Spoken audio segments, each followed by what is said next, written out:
കൃപാസ്ഥാനത്താറെ ജീവനോടെ പ്രത്യക്ഷപ്പെട്ട പരിശുദ്ധ അമ്മയുടെ മാധ്യസ്ഥത്തിൽ ഞാൻ മക്കളെ ഈശോ നാമത്തെ ആശീർവദിക്കുന്നു. ഈശോ ഇന്നീ പ്രാർത്ഥനയുടെ കുരിശിൻ്റെ ഒരു ആശീർവാദം കിട്ടിയിട്ട് തങ്ങളുടെ ജീവിതത്തിൻ്റെ ഉത്തരവാദിത്തങ്ങൾക്ക് പോകാൻ ആഗ്രഹിക്കുന്നവരെയാണ് ഈശോ ഞാനിപ്പോൾ പ്രധാനമായിട്ട് ഓർക്കുന്നത്. ഇന്നത്തെ യാത്രകളെല്ലാം ഞാൻ ആശീർവദിക്കുന്നു. നിൻ്റെ ഓരോ സംസാരവും നീ ആരോടൊക്കെ നിന്ന് സംസാരിച്ചാലും അതെല്ലാം നിനക്ക് അനുകൂലമായി വരാൻ ഞാൻ ആശീർവദിക്കുന്നു. നീ രേഖകൾ ഒപ്പിടുമ്പോഴേ കർത്താവിൻ്റെ ആശീർവാദം ഞാൻ നിനക്ക് നൽകുന്നു.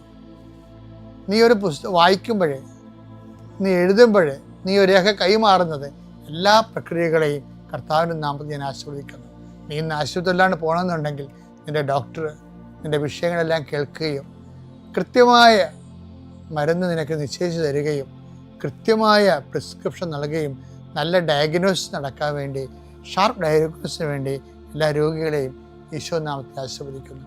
കർത്താവേ, നീ കഴിക്കുന്ന ഭക്ഷണം ഇന്ന് നീ ചിലപ്പോൾ പ്രാർത്ഥിക്കാതെ കഴിക്കാമായിരിക്കും, പെട്ടെന്ന് കഴിക്കുമായിരിക്കും, സാരമില്ല.